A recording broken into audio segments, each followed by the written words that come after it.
You're listening to Creating a Universe, a Love Anarchy podcast hosted by William J. Rogers. On this show, we follow the journey of creatives, artists, and entrepreneurs who are making a name for themselves in the ever-evolving landscape of today's industry. Featuring an insight into both Love Anarchy and the Lovaniverse music universe, as well as the individual projects and stories of each of our guests, from the music industry and beyond. So whether you're a budding creative or simply interested in what goes on behind the scenes, this is the podcast for you. All right, hello and welcome to Creating a Universe. I'm your host, William J. Rogers, and today I'm here with Alex and Scott, who make up London rock duo LEONTAS. Hey guys, how's it going? Hey, Will. Hello, man. How's it going? Yeah, good, man. Good to have you guys here. So, thanks for having us. For those who don't know, these guys in LEONTAS are good friends of mine. We go way back. Used to play together a lot in London and around in the old gig scene with Flavour Nurse and whatnot. So it's a pleasure to get to have you on the show as one of the first bands, one of the first kind of proper guests. So yeah, appreciate it. Thank you for having us. It's good to be here. It's good to see you. We haven't seen you in a long, too long a time. So yeah, it's good to see you and speak to you today, for sure. Yeah, definitely. Can't wait to have a little catch up with you actually, because it's a good chance to just go back to the good old times. The good old days, the pre-COVID days when there were at least 4 or 5 bands that we all just circulated the scene together. Good times. Yeah, that's it, man. As you say, the pre-COVID days, a lot's happened since then, eh? But yeah. So just to kick things off, really, for our listeners and whatnot, would you guys be able to maybe just give a little bit of a introduction to who you are and what you do? Sure. Yeah, absolutely. Scott, take the lead, man. He always does this, makes me say the lead. Yeah.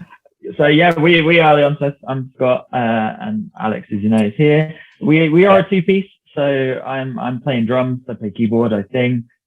Alex is the guitar man with the 3 amps and singer as well.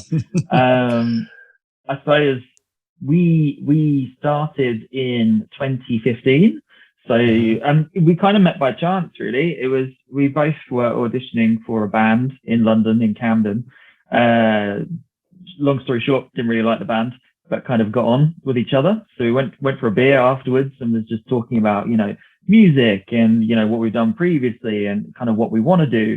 And then we just got talking more and more. We kind of said no to the band that we auditioned for, but kept in touch, obviously. And then it kind of all started from there. LEONTAS was a 4-piece band originally. We did kind of, it was me and Alex, but we recruited a bassist, we recruited a rhythm guitarist. We started rehearsing, just like, I'd been in the band for a few years. So it was just getting back into that process of, band rehearsals, getting something together, looking towards, like gigs, maybe a bit of recording, that kind of stuff. We got to the point where we were halfway through recording first EP, very like rough first EPs back there. Unfortunately, bassist and the other guitarist decided, they couldn't commit as much as we wanted to. So they left.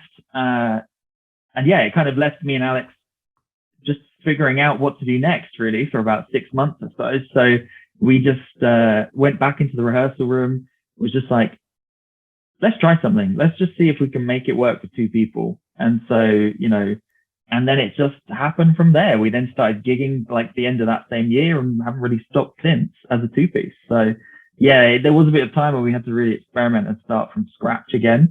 I'd never sung and played drums before. So that was a big hurdle for me. And Alex, your guitar story is probably your own to tell, probably from that. Thank you for the incredible introduction. That was fantastic. Well done, Scott. Yeah. Right. For me, obviously, the main challenge was the fact that I was always either used to sort of being, like the lead singer or sort of lead guitarist in all the previous bands. So all of a sudden it was, I just felt really exposed, because it was just me and obviously Scott playing the drums. So the biggest challenge at the beginning was to just trying to figure out a way to just have a full sound, because obviously we knew there's just the two of us, and we knew that we had like we've always had tons of energy, especially when we play live. But the one thing that we wanted to do is literally to like, we wanted people to see us perform live, seeing two people. However, the sound that we would always want to produce was as if you're watching 5 or 6 people playing at the same time, you know, like we really wanted to have that, like the sound of a full band. So yeah, when, at the same time, like, you know, when this whole thing was happening, like Royal Blood was really kind of like becoming a really big thing as well. Mm-hmm. It was never really like, to be honest, like obviously I respect Royal Blood and we both love the band. Mm. But I think we've always kind of wanted to go the more, White Stripes kind of vibe, you know, because we've always loved the more sort of classic rock inspirations and all that kind of stuff, you know. So, I suppose the fact that I played guitar and then somehow needed to come up with all the low end aspect, you know, to make it sound fuller and stuff, it was a little bit complicated because obviously I didn't really know how to replicate the sound of the bass. In the end, I kind of came up with that idea where I split my signal in 2 amps initially, so it was just 1 bass amp and 1 guitar amp.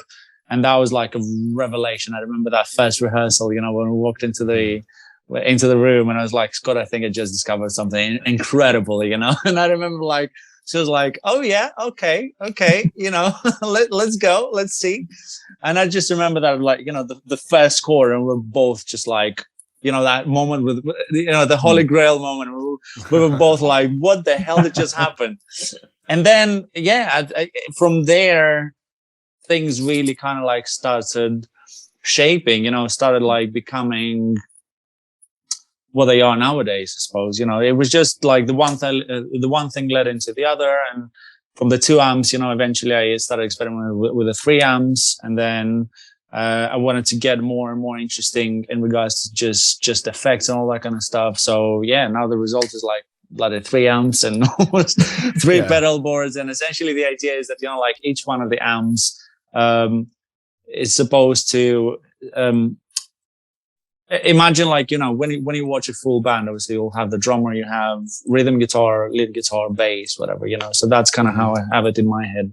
I've got a bass amp as a bassist, you know, rhythm guitar and lead guitar, and then each one of the amps has got their own effects, and I can, you know, like choose any of them at any given moment or all of them at the same time if we're playing a big chorus or whatever.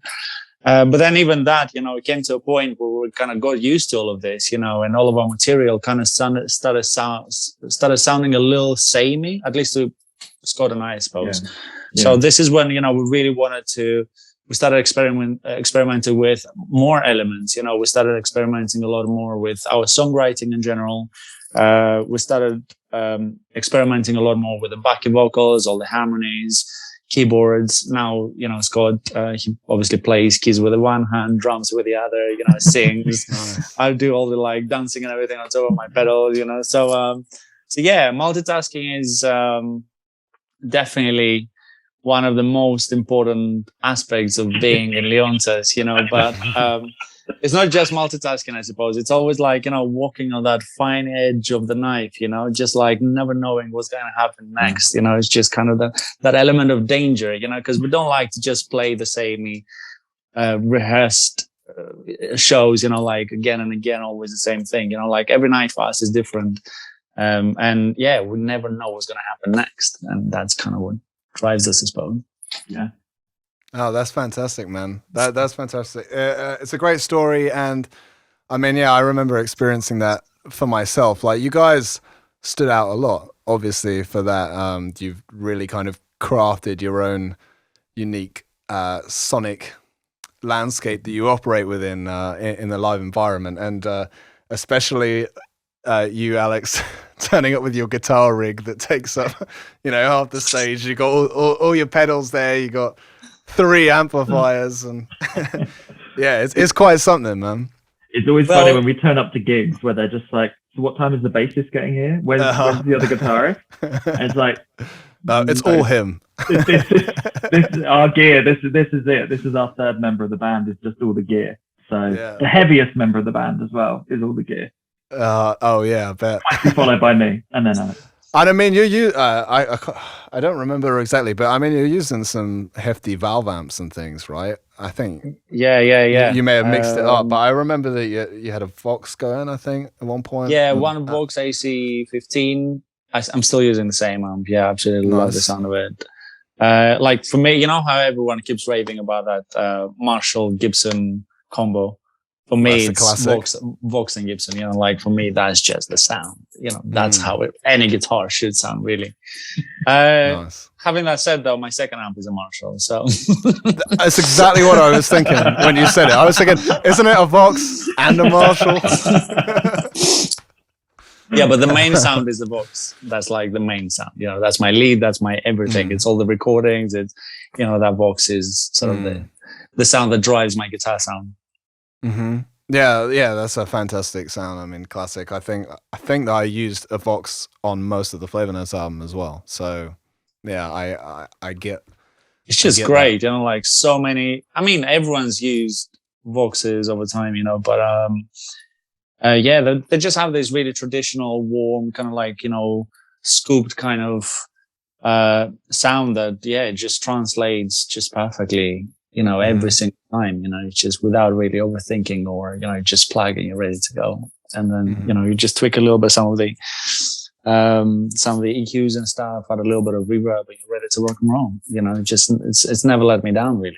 I mean, I just remember your sound checks were always like a little show in itself. And that moment, you'd be on the stage almost like a scientist, like back and forth between all the amps, tweaking them all. And then you get that moment where you just strum the one chord with everything on and it's boom. It's like, okay, we're good to go. I witnessed that many times, man. It was always something. But as you say, like for all that kind of almost technical know-how that goes into it, you guys have always embodied, as you said, that sort of danger of live music. You guys have always had that very kind of almost sort of loose rock and roll kind of quality, even though you guys are so sort of tight and so gelled. I mean, you've played together for years, but yeah, it just always has that kind of danger. It's always on the edge. And I suppose being just two of you like that, it's kind of you know, you can be more in sync with each other in that way, I suppose. And as you said, I mean, back in the day, especially, I saw you guys so many times. I can't remember. You know, we played together a lot, and yeah, it was always different. You know, the songs were always performed great, but yeah, you never know what's going to happen at any given moment, and that's cool. It's exciting. That's part of the fun of it, right? What's the point of turning up and doing a gig if you're just going to be like strumming at the back and I'm just playing like some jazz drums? It's just like, if you're going to do it, you know, I think our investment into every gig is always the same. It's always so high. Like, it doesn't matter. Like one of the last gigs we played, the room was empty when we started, but because the energy is so infectious, by the end of it, the room was packed. And it's just like, we don't, you know, I think when we come to playing live, it is a kind of all or nothing kind of thing. And I think we both kind of give each other the energy when we're on stage. And like you say, yeah, I kind of know what Alex is going to do before he does it most of the time. So it's kind of, it does work that way. And I know, like, okay, we're going to go into this song now. And it's like, okay, I need to back off a bit here and do this. And that's just years of playing together, I think, as well, and just knowing how we work. But yeah, I think you have to play like that. I don't think I've ever done a gig where I've only given 50%. I was like, I could have given a bit more after that, you know, for this one. So it's just part of what we do, I think, as well. It's just, yeah. You know, just to add to what Scott just said, I honestly feel incredibly humble and incredibly lucky to have him as a bandmate. I have never had the chance, you know, with like any other musician that I played before, you kind of always had to like explain things and you had to like, you know, tell them what's going to happen next or whatever. Like, he just has this unbelievable capacity to just like read my mind on stage. You know, it's just mad. It's absolutely mad. And it's just unbelievable because, like, okay, it's one thing when we're rehearsing, but then, you know, like when we play our shows, there's just moments when, like, you know, things will just happen just naturally. Kind of like, you know, sometimes I'll see something within the crowd, or just things will happen randomly. You know, you don't necessarily have the time to turn back and like, hey, we're gonna do this or that, or, you know, remember that thing.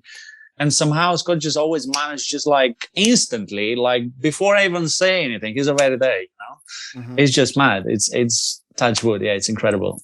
It's instinctual. Yeah, which it works. It works so well for what you guys do. And you know, I especially always sort of you know, remember you guys as a live band. You were always a great live band, and as you said, it just was so much about that kind of energy and the entertainment of it all.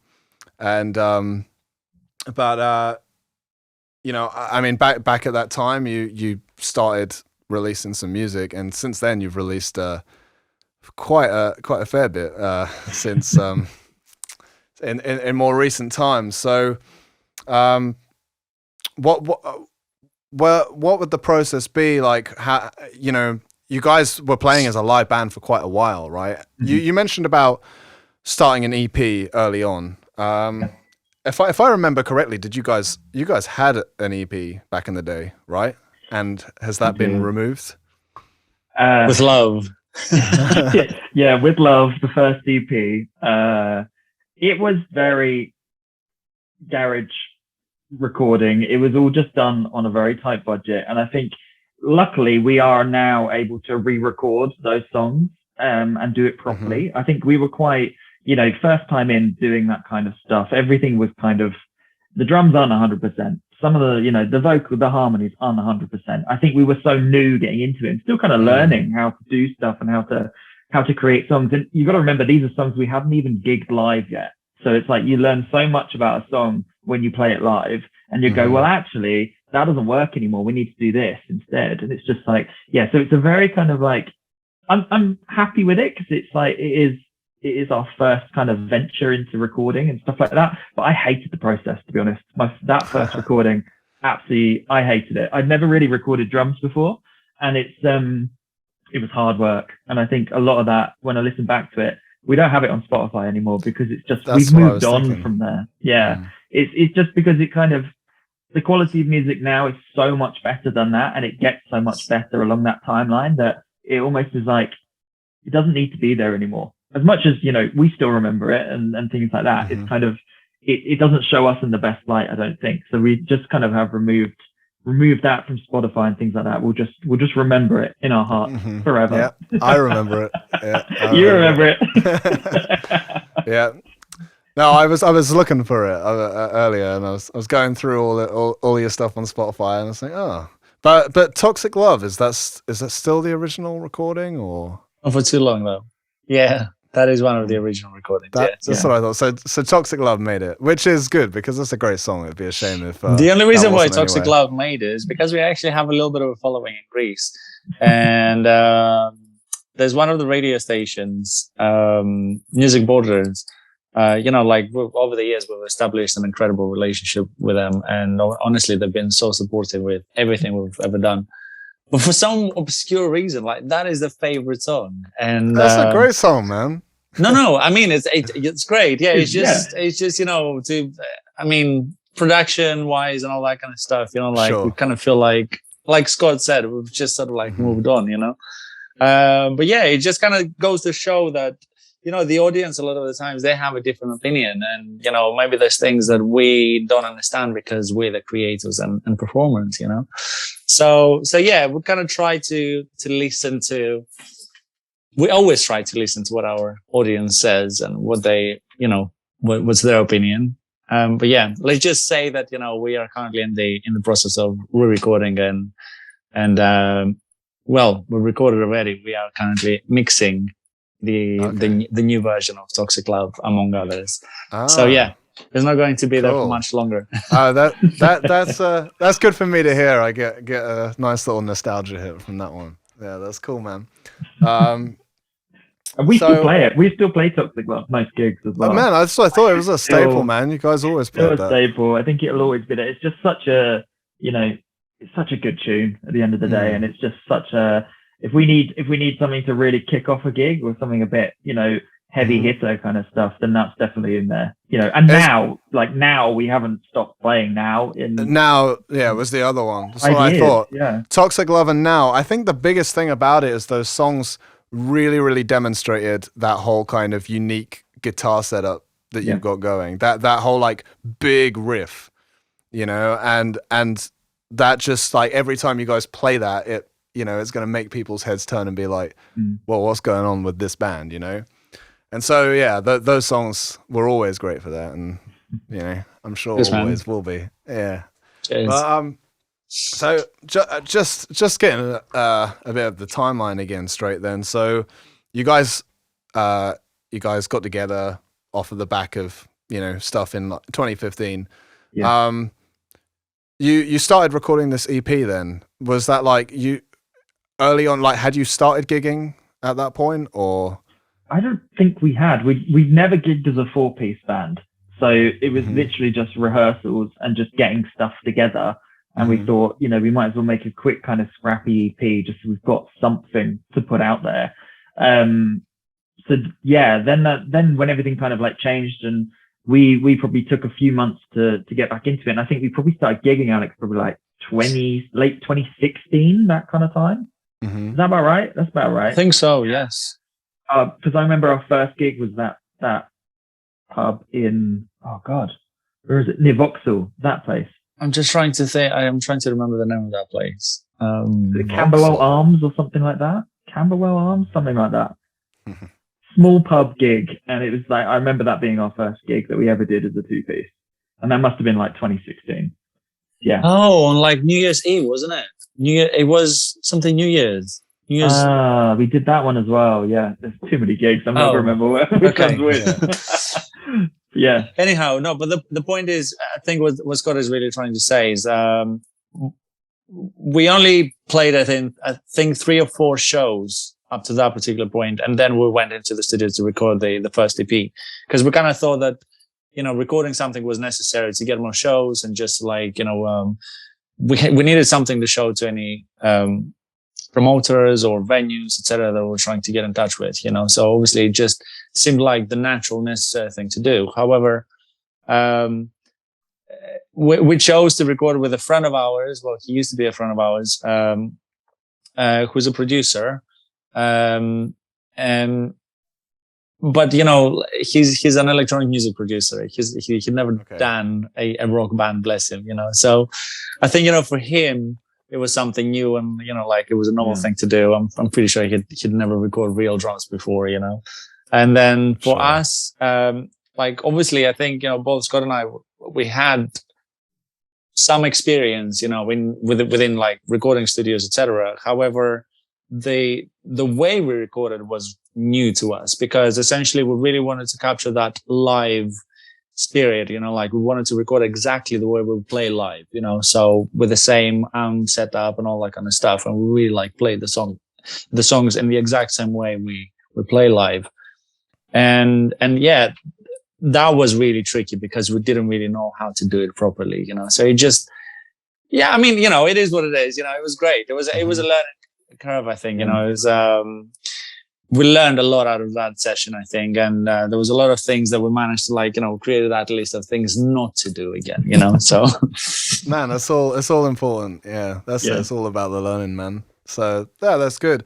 So yeah, I mean that kind of makes sense, like your timelining coming together is sort of synced up with ours, how ours was in Flavour Nurse. So yeah, 2016 kind of started. And then I met you guys in 2017, I think relatively early on. I can't remember exactly when. But yeah, I met you guys because I'd met Dan at another gig. Dan, obviously being your guys' manager, for the listeners here that wouldn't know. And I was out at gigs all the time then, trying to find cool rock bands and especially ones with that kind of dangerous rock and roll vibe that we're talking about. So yeah, I came to your guys' gig Uh, I don't think it was the release show. I think I met you guys then. If I remember correctly, it might have been at the Islington. It was, yes. Yeah, you remember that? Definitely Cool. was, yes. I The remember that Islington. gig. So I don't think that it was the standout release, but I think that the standout release came soon after that.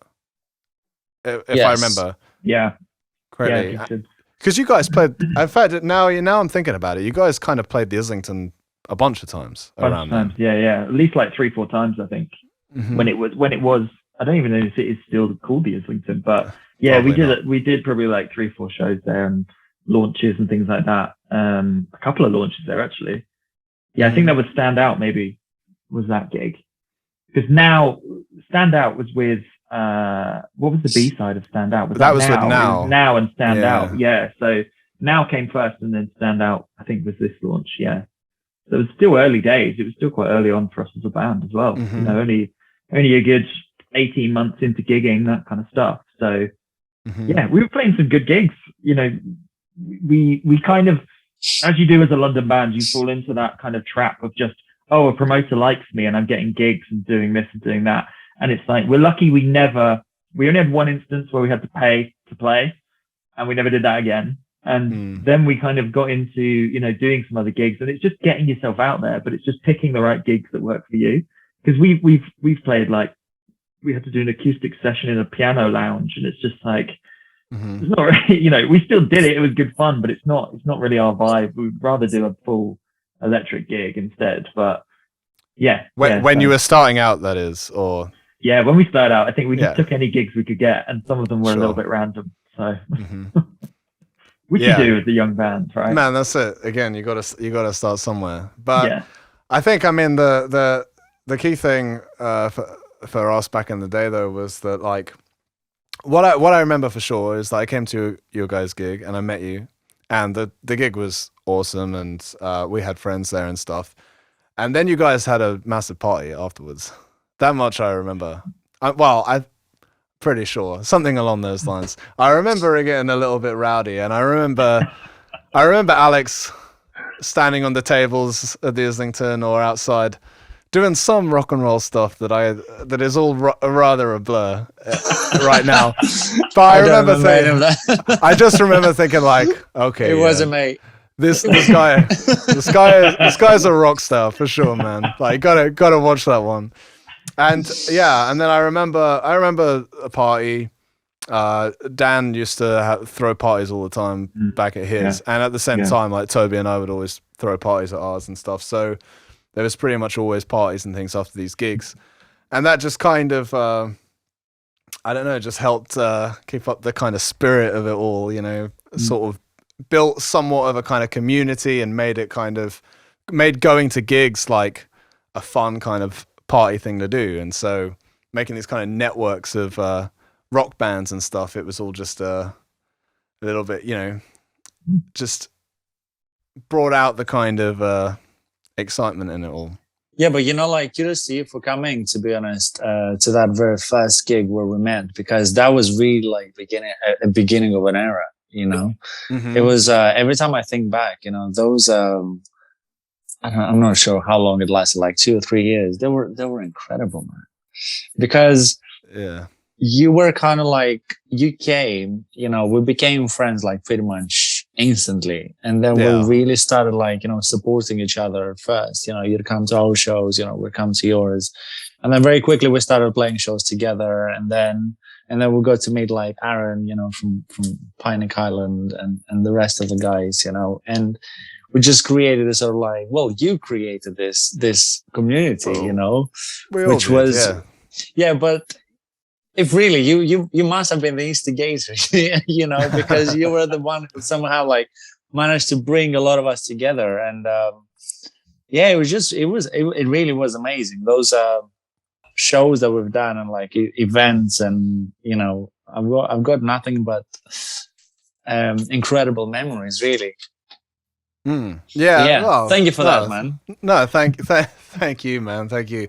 Yeah, for sure, man. A lot of good memories, and it was great to just have that kind of camaraderie, you know. And ultimately, I just liked finding kind of like-minded people, that we could just all support each other and help each other kind of get to where we're wanting to go. And so it's all good, man. And I mean, I'm just really glad to see that you guys are still at it, because I mean, especially from those days and all the kind of bands and people that kind of were going, I mean, you guys are really the only one that have managed to stand the test of time, at least preserve that that spirit, which is awesome. Cheers. So I wanted to kind of just link it back into that. So with the Standout recording and the release there, that was obviously different, right? I guess you guys had produced that with somebody else, and that was clearly a step up. I mean, like, I thought that those were really good recordings. I definitely remember at the time thinking they were excellent recordings, but still listening to them now, sound fantastic. In all fairness, thank you for saying it. But in all fairness, to this day, I'm really proud of those recordings, to be honest. They were obviously a lot more raw, because that's just kind of the spirit that we were going for at the time. But that was the first. That was the first collaboration we did with Andrea Lepori from Mix Room Studios, and he's just an incredible producer. He really is an incredible producer, and it's I've got to say this, especially now, being a producer myself, or an aspiring producer, it just makes me realize a lot of things that I just didn't really realize at the time. He really is an amazing professional. I feel blessed to have had the opportunity to work with him. Hopefully we might work with him again at some point. But that was really the first time when I remember we went first to have a little chat with him. We gave him to listen, obviously he'd listened to some of our previous work, and then, we described him everything we wanted to do, and, we told him how we wanted to do it, and at the time we were like really sort of hesitant to use any clicks or anything. We really wanted to go kind of raw and naked and just record without a click and just really go for it, and he really seemed to catch that sort of concept that we had in mind. He really seemed to understand, because like any other producer, they'd be like, no, you definitely have to record on a click, etc. He really seemed to embrace all of this, and he's like, cool, yeah, let's do it. We'll make it work. And then by the end of it, I remember just being extremely proud of it, because it just really seemed to catch exactly what we wanted to do. We managed to summon the spirits and it just sounded great. And if I'm right, that is still really you guys playing together in the room, right? 100%. Is that the process? Yeah. I mean, in that particular session, it was literally like I was right in front of Scott, and we just rocked as hard as we could. We played like 3 or 4 takes of each one of the songs, and then we chose, the ones that we liked best, and then we just did some overdubs and recorded all the vocals, and that's it. Yeah. That's awesome, man. Yeah, as you say, it's just about catching the lightning in the bottle, and at that time you had such a raw, energetic kind of live sound that's what it was all about. So yeah, really, really cool. So you gigged on that one for a while. I mean, that was, as we say, that was the main phase that we were really hanging out a lot and playing together. So then it was a little while before you started releasing more music, right? I mean, I remember you had a fair bit of material at the time. I remember your old set pretty well. A lot of great songs, obviously, and covers as well. You guys always were throwing in covers, especially in the live set. I mean, the Stones cover, right? I Can't Get No Satisfaction. That was always a staple. You guys are still playing that, right? Absolutely. Yeah. It's just such a fun song to play. It's just testament to you guys as like performers, really. I mean, I remember speaking to you about it at the time, and yeah, you were always about that. Like, man, you want to put that in there to for the people, you know, for the crowd. Like, just get them going, man. Give them a good time. And yeah, that's awesome, man.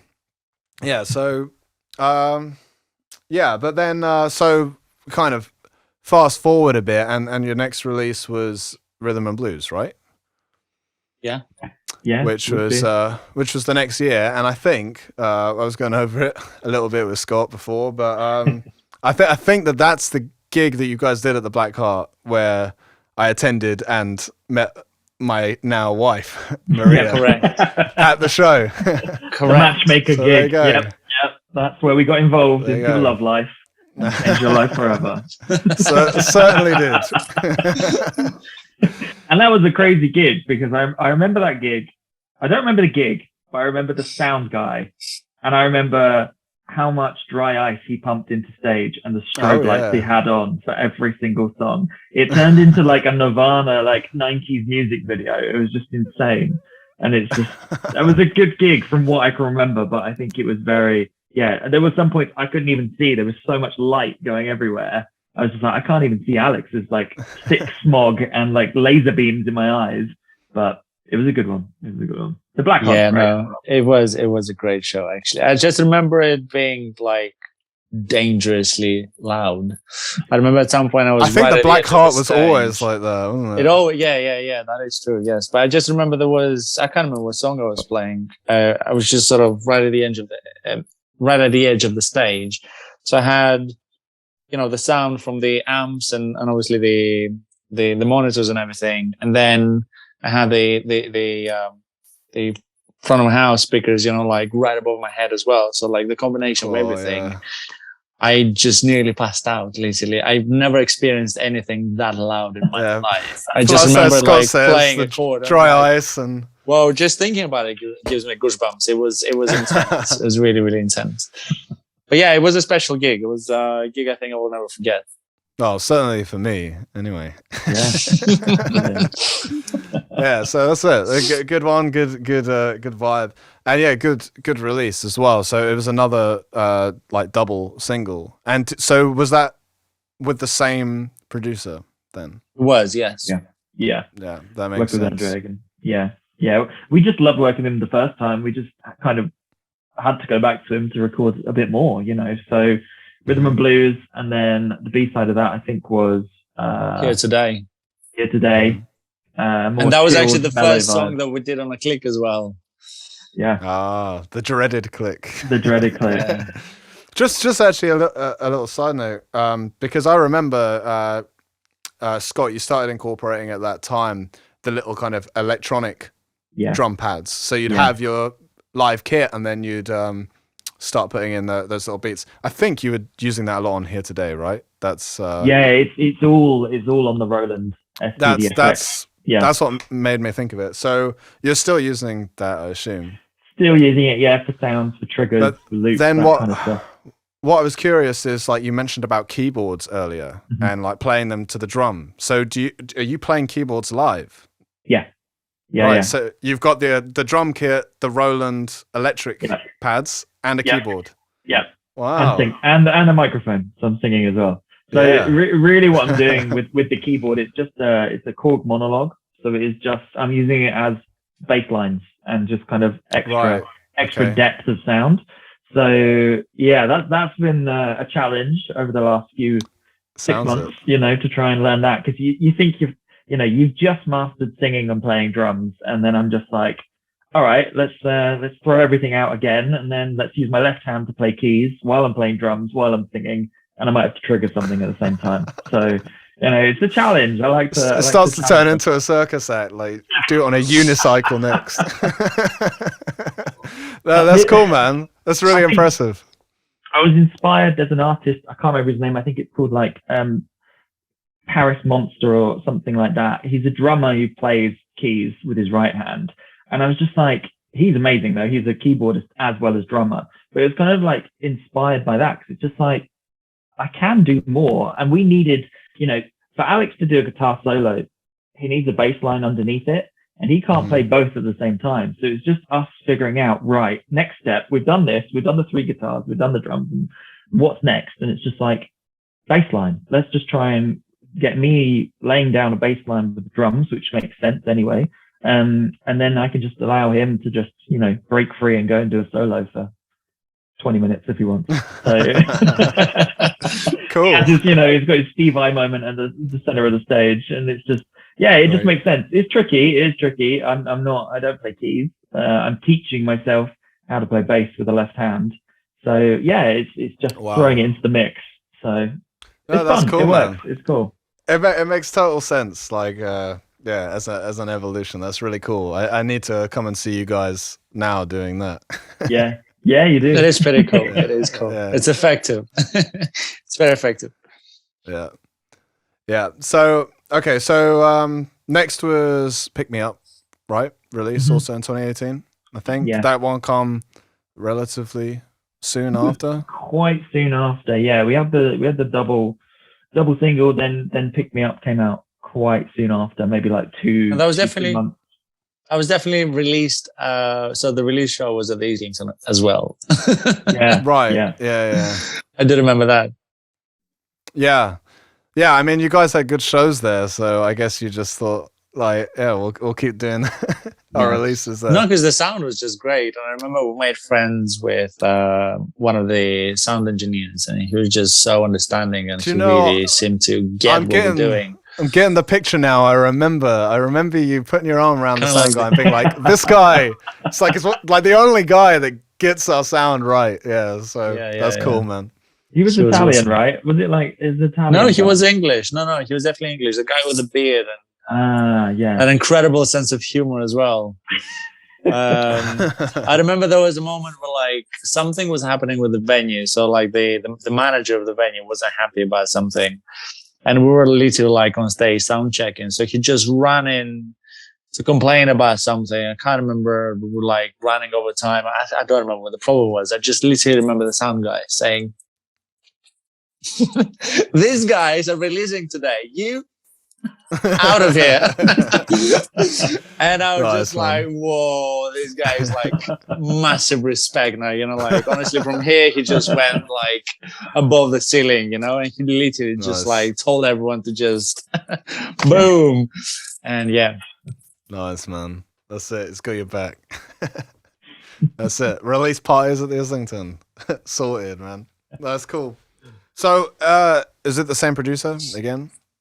Yeah, it was Andrea, and I suppose that song was there's a lot more of the drum pad kind of stuff in that as well. I think we started to experiment a little bit more about different sounds and things like that. So there's some weird kind of like timbale kind of sound in there, and there's like some you know extra chime kind of stuff. So it was really just like me getting that drum pad and being able to like put in any sound I wanted did kind of open up a little bit into our experimentation. That song is probably a little bit more experimental than I really other like songs. that song. Yeah, it's a really cool song. I mean, in the production, it really has stuff that just jumps out.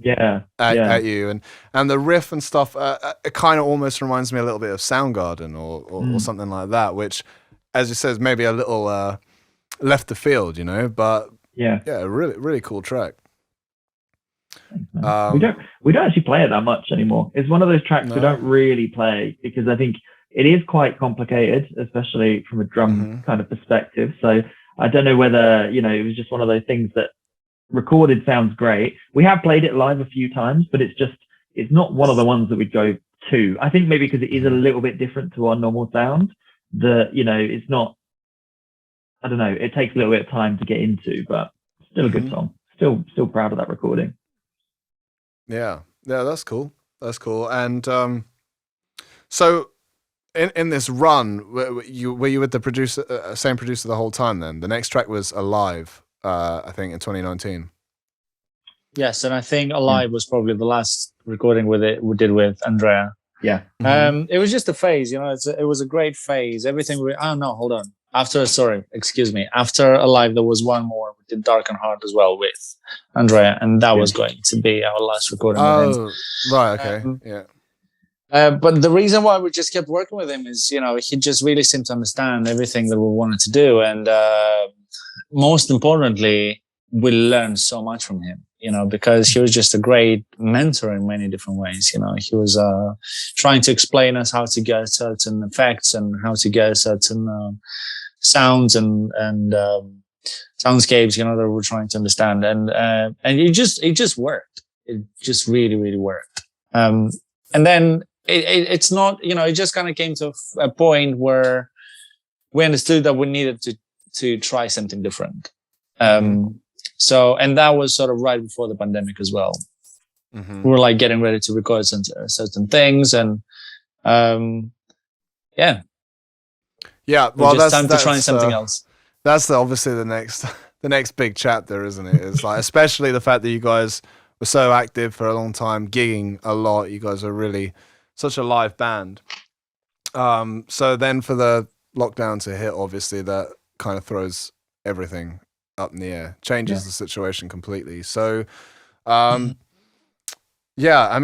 me through what happened for you guys at that time, what your thought process was, and obviously the transition that you went into from there. Well, the main thing I remember was that we would just finish recording Darkened Heart, which was going to be the next big thing for us, because that was really the first song that we produced like properly. It was like we really put our absolutely everything into that song. I don't remember working that hard on anything else in my entire life. Nice. And when I say, like, it wasn't just that we worked hard unnecessarily or whatever. It's just, we really wanted it to sound great. We were going for absolute, for our absolute best. So I remember we just finished recording the song. I think we just got the first few mixes from Andrea. And then we were just making some plans, to shoot the video and all that. And we found the person who was going to film, and we found some of the actors, and we were looking for potential locations, and we had this like, grand sort of concept in our heads and all that. And then all of a sudden lockdown. Yeah. And I remember me being so naive and just kind of like telling everyone like, come on guys, it's fine. No big deal. Let's just go and film. Let's just see what happens, And everyone else being like, Alex, dude, seriously, you don't get it. We'll have to stay home for the next God knows how long. Like, it's just not going to happen. And I remember that was really, I just kind of refused to believe it. I was like, impossible. There must be a way around this, Sure. And I remember it was incredibly frustrating because the song was just unbelievable. Like I just kept listening to that song again and again on loop, on repeat. And we had these amazing ideas for the video and everything, but we just couldn't make them. There was no way of filming it. And then that was kind of the thing where, Scott and I were just like, okay, so what are we going to do next? What is there to do next? I remember how it was just incredibly scary because absolutely everybody just went like quiet all of a sudden. It was there was nothing. There was no music. There was absolutely nothing happening. And then slowly, kind of like musicians, they learn how, we started adapting to the fact that, there's no live music. Okay, so we need to find a way to entertain ourselves, so we don't go crazy or something. And then obviously interact with our audiences and everything, So more and more artists, they started performing these sort of live sessions, like these like online streamings and stuff like that, And that's kind of how I think together with Scott, we kind of started thinking that, well, this could potentially be a good way to start rehearsing or whatever, because it was just a good way to play some music again. It was obviously online, he was at his house, I was at mine, but that's kind of how we tried to bring things together. We came up with these Q&As and I can't remember what else. But obviously the main focus was songwriting, a lot of songwriting. And all of a sudden we locked at home. There was nothing else to do. I mean, to be honest, I felt really lucky, to some extent, because we were getting paid to just sit home and do what we love the most. And that was the moment when I kind of thought, like this is the great opportunity to just buy all the equipment I need and just lock myself in my room for like a month. I literally, my girlfriend, she wouldn't see me for like days and days in a row. And it was exciting. It was really, really exciting, to be honest. I hadn't felt any of that excitement since I was like 15 or 16. I was like obsessed about learning how to play the guitar. All of a sudden, I had that same obsession about learning how to produce and how to record, So yeah, from GarageBand, went into Logic, started recording all the little beats. And then I remember sending the first ideas to Scott. He came up with all the beats and backing vocals, etc. And then we started bouncing the song back and forth, to get ideas for the, just to really turn it into a song. And that's how Black Magic came about. And that was really like the turning point for us. That was the moment we realized that we weren't going to work with Andrea for a while because all of a sudden we're like, there's some potential here. Because the most important thing we realize is that if we start producing ourselves, then all of a sudden we have this freedom from, we don't necessarily have to plan, about how we're going to like raise the money for the recordings. We didn't necessarily have to plan like about how we're going to get all the time off work and all that, because all of a sudden we're just free. It means that we can record at home, in our spare time, it means that Scott he can come over to my house whenever, to work on ideas. We can like record some rough ideas and then take them to another studio. It just, all of a sudden everything became a lot more simple. And the most important thing is that we became a lot more excited all of a sudden to really experiment with our songwriting. Yeah. I think, like you say, I think we just streamlined everything down to like, what skills can we learn and onboard ourselves to then put into the band? Because it's like Alex was able to look at production, look at recording, look at, kitting himself up with what he needs for that kind of stuff. From my side, it was like, okay, I'm going to get more heavily involved with the creative aspect of the band. Look after the videos, do the editing, look after artwork and whatever, that kind of stuff. So I think we both kind of like developed our roles within the band. We kind of just invested a bit more, I think, into ourselves and just believed a little bit in what we can do ourselves. And I think it was, definitely a turning point. Like that, when we were then allowed to go and see people, like I remember those writing sessions and things we'd do at Alex's house. We'd be recording, we'd be there, we'd get stuff done. And it was all just like, everything was working. And then, when we were allowed to then film and edit and do that kind of stuff, I was ready for that because I'd had my practice and kind of knew what we were going for. And I think, it's just helped us develop as artists within, in the kind of LEONTAS business that we've got now, if that makes sense. Like we're definitely better at what we do because of it. It was difficult. It was crap at sometimes. Like I had no drum kit where I was. So it was just like, I literally was, Alex, we were trying to do like cover songs and things like that. I only had like a salt shaker to be like shaking. And it was just like, this sucks so much. I can't do anything else. But we made it work. I do remember that one song actually. Exactly. It was I remember seeing one of your live streams. I think it was actually like the first time that you tried to do it, and I think you had a salt shaker or something. And the problem is, like, as you say, all you could do is like do a salt shaker, but there was like a 3-second latency or something on it. And quickly gave up. Everybody had that though, didn't they? Like, okay, we're gonna live stream now, but just technical difficulties, man. Like, gotta do it a bunch of times to get there. Brilliant. That's cool. So, all just part of the journey that we've all been through, isn't it? But no, that's very cool. I mean, I 100% agree with what you guys are saying, and I think that that's so much about what it is. Like, as being a musician these days, it really is about wearing a lot of hats, especially if you want to persevere. And that's it. Like, obviously something like lockdown was kind of a big threshold for a lot of people. And obviously you can sort of say, what do we do now? You stop everything and struggle to move forward. And unfortunately, plenty of people might not have made it, but you guys absolutely did the right thing, which is, diversifying, and yeah, as you say, like, you guys are so much better off for that. Like, you know, as you say, you've got the LEONTAS business there now, and you two are just like becoming more and more of a power duo, like able to cover all of these bases. That's awesome, and that's, you know, that's, I think, something that a lot of artists and stuff coming up these days have to kind of aspire to.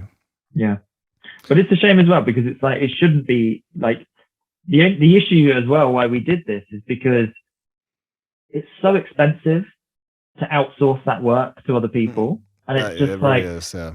how can, you know, if we were an up and coming band and we were, you know, 19, 20, like, how can you afford that? You literally, it's kind of, you're forced into that position, right? Because everyone now has a charge for everything they do and things like that. And fair, you know, absolutely fine that they do that, but it's like, it's so difficult that you're almost forced to adapt, right? You either adapt or you give up. I think that's kind of where we were at. Especially living in London, you know, like all these things that can be incredibly tricky, because, you know, as musicians, obviously we all have our lives and bills and all that, but at the same time, you want to invest into equipment, you want to invest into yourself, you want to, you know, just live a normal life, you know. So when it comes to just having to invest so much more in recordings and videos, and we all know that it doesn't come cheap, you know, it can be incredibly frustrating. And like, for me, like, you know, the limitation, like the biggest challenge was always the fact that I had this incredible ideas in my head, and my head was just exploding. It was like, I want to do this and that, you know, but you're like, well, with what money, man? You know, like, this costs money. You know, we need to go to the studio and record all these ideas, but how are we going to do it? Whereas, now all of a sudden we're like, there is a way. That's it. You just got to get your hands dirty. You just kind of, you go, you do it the hard way. But that's it, especially when, you know, they all say about rate of consumption and people want stuff thick and fast, you know, they want like single. And then, you know, if that's costing a lot of money and requiring a lot of organization and prep and stuff, how do you do that? You know, as you say, and that's it. Like, that's why the way more and more becomes that you kind of have to take the initiative, and once you have that, as you said, freedom, you know, and you're in control, then yeah, you can afford to be a lot more prolific. So and so since that point, you guys have been fairly prolific, right? It's been a singles game, right, which is really kind of where the music industry is at. But you guys have released quite a few things there. I mean, even 2020, I think we released probably 4 or 5 singles over that time. So I think we did pretty well. One of them was just a cover. We kind of did something for the fans, just a bit of fun, Drive My Car by the Beatles. That was good fun. We had good fun recording it and stuff like that. But, you know, we had Black Magic came out that year. Darkened Heart came out. I think what else came out. Little Boy came out as well. Like, it was a busy year. We did keep ourselves pretty And so busy. these were all DIY recordings at that point then, or like you guys producing them? All except Darkened Heart, well, Darkened Heart obviously was recorded and mixed by Andrea Lepore, but all the other songs that Scott just mentioned, they were actually mixed by a good friend of mine.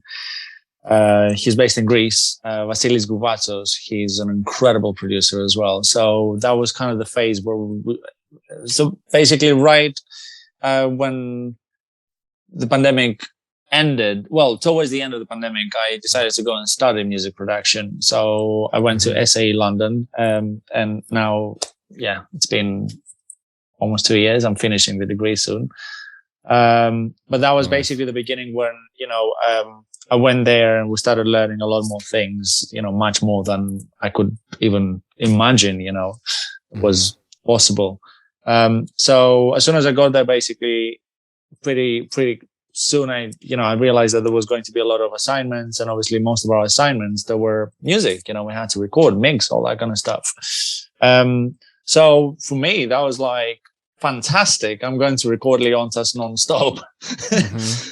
So literally every 3 months, every major assignment that we would have, essentially, because, you know, like, I mean, it was a blessing from the sky, because those studios and all the facilities they have, they're absolutely incredible, like absolutely unbelievable quality. And and all the consoles, they're like, £500,000 consoles, and all the microphones are like, the best you can get.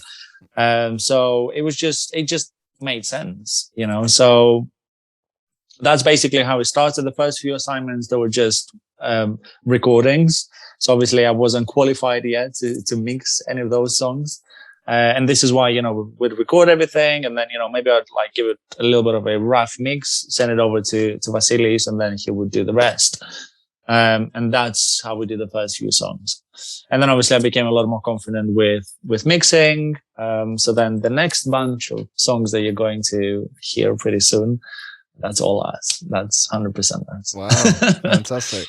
So that's from the unreleased stuff, and so the stuff that's currently out, that's all from this phase of you self-producing and then getting it mixed.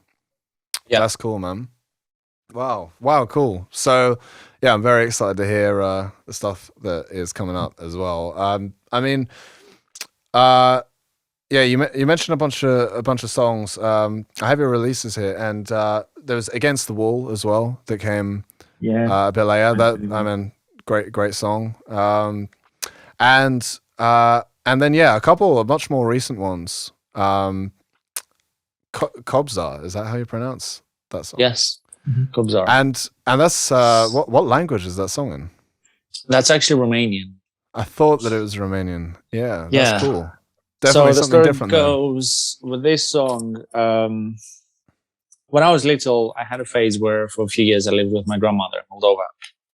And I remember just being that annoying little kid, like always busy with something. And I remember my grandmother, bless her, just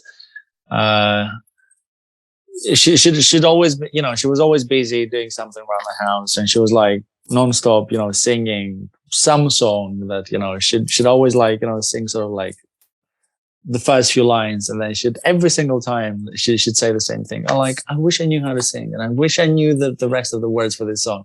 And it was just so funny, because like every single time she'd be doing the exact same thing. Anyways, it's been 3 years now since she passed away, and I remember being at the funeral and just kind of thinking to myself that I really wanted to do something to pay tribute to her. So I came back home, and that's when, we really sort of kicked in. That's when I really kind of realized, that she was gone, and, I was really missing her. I was thinking of my childhood a lot. So then somehow one of those, during that period, I started thinking a lot about that song that she used to hum. So, did my research, found what song it was. Like, by the way, if you hear the original, it's just completely different. It's unrecognizable. But I just kind of remember, sort of listening to the first, few versions of because it's a really old traditional song.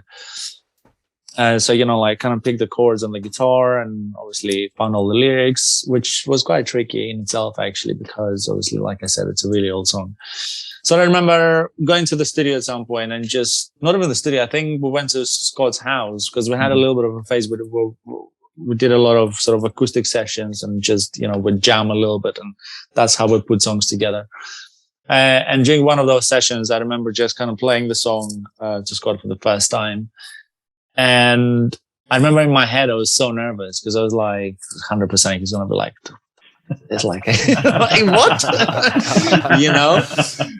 And I just remember singing the song, and, I finished playing it, and then I kind of explained him the whole thing. And then Scott was like, sounds great, man. Let's do it again. And then within 5 minutes, Scott started singing those like incredible backing vocals that it just gives me goosebumps, honestly. Like every time I listen to that song, it's just unbelievable. It just turned into this spiritual journey, It started as something really simple. And then obviously, Scott, you have to tell them your side of the story within this song as well, and how we. Yeah, I suppose it just kind of ties in, because we lost my grandfather around the same kind of time as well. So it was just kind of, it's a poignant song, because it is almost like a dedication to those we've lost, from both from Alex's family and mine. So it's kind of, it's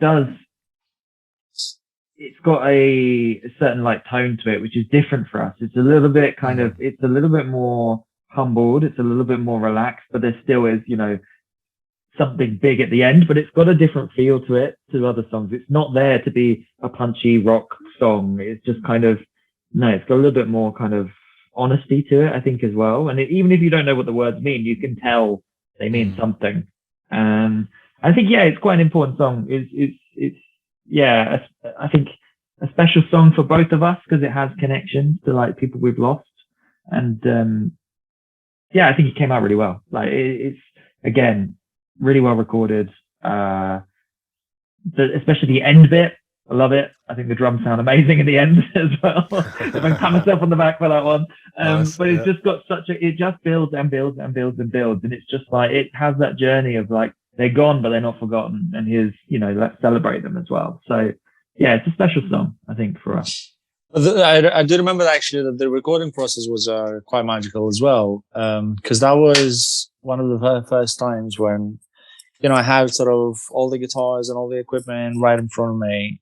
And it was really tricky. It was really, really difficult because, like I said, if you hear the original, it's very, very different. You know, the tempo is really different, and it's got that sort of like, it's very folky and just completely different. Honestly, you know, the melody is kind of similar, but everything else is just completely different. And I wanted to make it a bit more slow and dark to some extent, but just a lot more emotional, you know? So finding the first sort of rough ideas in regards to tempo, rhythm, bass lines, you know, it was really, really tricky. But I remember that one certain point where everything just kind of clicked. And then, you know, just started experimenting with like, you know, some bells and sort of keyboards and stuff. And then just kind of send the first ideas to Scott. And I do remember that first moment where we really understood where the song is going, you know, like, yeah, this is cool. This is really, really cool. And it's way different from everything we did before. And once again, it was just incredible. It was an incredible journey that it was an amazing learning curve for both of us because it just, in many ways, it really taught us so much more about songwriting, you know? Yeah, well, that is a beautiful story, man. Yeah, thank you for sharing that, guys. I'm very glad that I asked about it. I mean, yeah, that's very touching, and you're right. Like, I couldn't understand the lyrics, but I knew that there was something special about the song, and clearly it stands out from your catalog. So, you know, hearing that story just makes me want to go and listen to it more. So. But, you know, that's great stuff, man. Really, but the video cool. is really cool as well because with the video, actually, we managed to sum up everything. We just, I don't know, it took us 15 minutes to explain you everything. But if you were to just watch the video, then the whole thing is like lined up perfectly, and it just really kind of explains all of this. You know, because essentially in the video you just see Scott and myself looking at our grandparents' pictures and just talking about them and, you know, telling each other, like, you know, the everything you watch in the video, that was actually what was happening. You know, we had a glass of wine, 3-4 cameras filming, and we were just having a chat.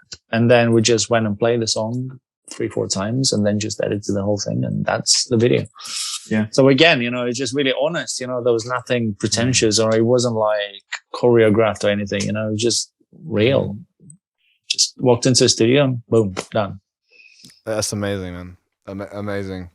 Yeah, really, really, really cool. Watch that video. So, all right. I also wanted to talk about the unplugged session that you guys did, because that one I found really interesting and unexpected again as well. I mean, to see unplugged session, I thought, okay, saw you guys do some more stripped back stuff before, but the piano was definitely something different. It's you have a pianist with you, and it's very kind of jazzy, and you've got a couple of songs on that release, and again, just showing a different side to yourselves, and I found that really cool. So what's the story there? Yeah, again, it was one of the things that I had to do with my chorus. Basically, we had to just produce that kind of recording, and then that was kind of. In fact, no, Scott, what was the time when we met Emils for the first time? What song were we recording at the time? That would have been stuff that I don't think's come out yet, has it? It would have been some of your coursework stuff that we did.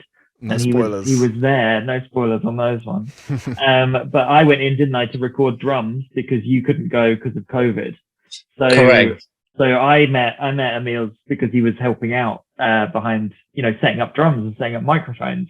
And I think we then all came back together again, took him for a drink, got speaking to Emils, and he just came out and said, "Yeah, I play piano," and I'm like, "I love jazz piano," and we checked out some of his stuff. He is a fantastic pianist, like absolutely amazing. Everything that he did in those songs all came out of his head. We had a couple of sessions where he improvised and just got to know the chord structure and all that kind of stuff. But everything that you hear there is 100% him live, one take, and it's just like absolutely fantastic musician. And I think it helped us as well. Like it really kind of made us step up a little bit because we're like, oh, we need to kind of fit into what we're doing with the piano. And yeah, I remember I really enjoyed it. I think it was great. It was like a proper live lounge kind of feel. We recorded it, all three of us in the same room. It was all just kind of one take kind of stuff. So it was, I really enjoyed it. It was just a little bit more. We got to be a little bit more musical and show our musicality a little bit more, I think, as well. So yeah, I did enjoy it. It was good fun. Bit of jazz drums. It was amazing as well because, for ourselves, I think it was like almost like an opportunity to cover some of our older songs, which was kind of weird, but really cool at the same time. So like playing with Emils, we really had to strip down those songs and just try and figure out a more jazz performance, because all of a sudden it wasn't just me and Scott. We had to fit around the pianist, because he was a new element and we really wanted to do it. It wasn't the fact that, how we're going to make this work. It wasn't really like that. He just walked into the studio, the first rehearsal we did, and, we just kind of talked a little bit about the structure of the song. And then as soon as we saw that, he's a proper like virtuoso kind of pianist, we didn't want to take any of that away. We didn't want to like limit any of his abilities. We just kind of said, you know what, you just play you do your thing, and then we'll come and, we're place ourselves around you. And that's exactly what we wanted to do with the performance, but also with the recording. So obviously it had to be recorded live, recorded.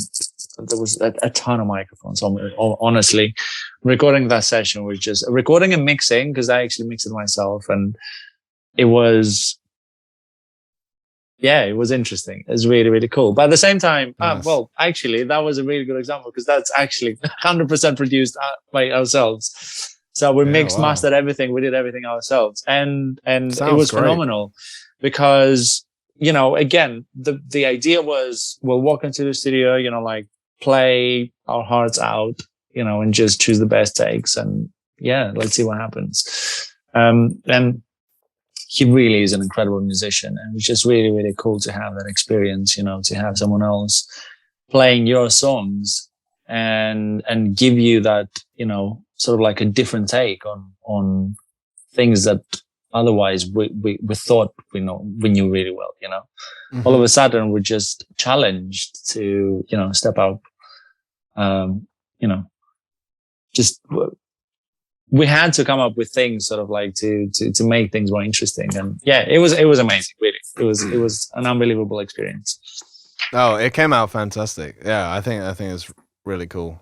Really cool. And it sounds great, man. That's a great mix there. So really cool, man. And thank you. So the latest single is 925, right? That was a recent one. And I guess so. Is that still in the lines of your home production, sending it out to mix? Yeah. So the first obviously release from that recording was Against the Wall. and then Scott, am I correct to say that 95 is the next one, or there was something in between?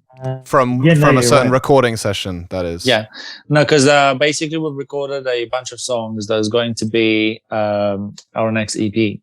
But because of everything you mentioned before, unfortunately we live in this sort of era where it has to be single, and we just don't want to just put our just throw our EP out there and see what happens, because we've put so much work and so much effort into each one of the songs, not just recording it, but the songwriting now has gone really to a different level that we really want to make sure that people will take the time to appreciate each one of the songs, so yeah, Against the Wall was a game changer for us. I think for both of us, it's one of our favorite songs to play live. We absolutely adore this song.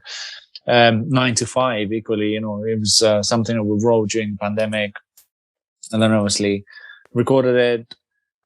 It's just something different from everything we did before, but again, a lot more polished, a lot more, well produced, proper drums, proper guitars. And yeah, these are the first two songs from what's going to be the EP. The EP will definitely come by the end of this year, 100%, because there's a few more singles lined up. So we'll probably release another single, maybe 2 singles, and then we'll put the EP out there. Right, cool. Well, I mean, that's where I was going next. So EP is the next big step then, and we've had teasers with a couple of songs.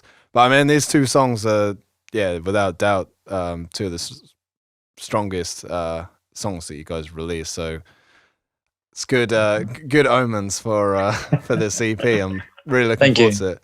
Yeah. So, what, this is going to officially be your first EP, or something like that? Good question. The second EP. Second. We didn't release it as an EP, but we did create a collection of songs up until the point where we started releasing the newer stuff. So that was almost like a compilation. Yeah, there you go. Oh, right, yeah. Advertising. Yeah, I recognize it. This is it. So you guys, this goes up to Alive? Okay, I can see it. There you go. It goes up to Alive. So that's pretty much. So that's your era with the Andreas, right? Yes, and that's exactly why we called it Phase 1. Because it basically sums up everything we did up to a certain point. Yeah, nice. And so are you guys selling that somewhere online? Yeah, of course. Yeah, at shows? Online, or you can find it on the website, on our Facebook page, but also every time we perform live, usually we have it with the merchandise and the t-shirts. Okay. So what's that? What's your website then? Leontas.com? Leontas.com, yeah. Great. And so cool. You guys have merch there, CD, all that? Yeah, we'll definitely have to update our merch in regards to t-shirts and stuff, but there's still really cool t-shirts. There's none lying around here, but that's all right. That's cool. Yeah, the t-shirt actually was really cool as well. It was one of the shows that we did right before the pandemic. I think it was the release for Alive, actually. Yeah. So we played at was it the Raven, Scott? The Raven, yeah, Raven in London Bridge, yeah. Yeah.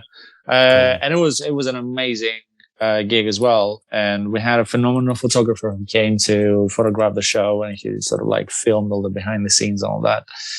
So then on the t-shirt, the picture is literally us just rocking out really, really hard. And I'm incredibly proud of that picture, honestly. Great. Yeah, it turned out to be a very cool t-shirt. Cool. So Leontas.com is the place to go, and then people can kind of get everything from you from there, I suppose. Yeah, that's cool, man. Everything's there in one place. Nice and simple. Nice, I like that. So is there anything else in particular that you guys would like to talk about? Well, we've got quite a few shows coming up, so please do take the time to give us a little follow on our socials, Facebook, Instagram.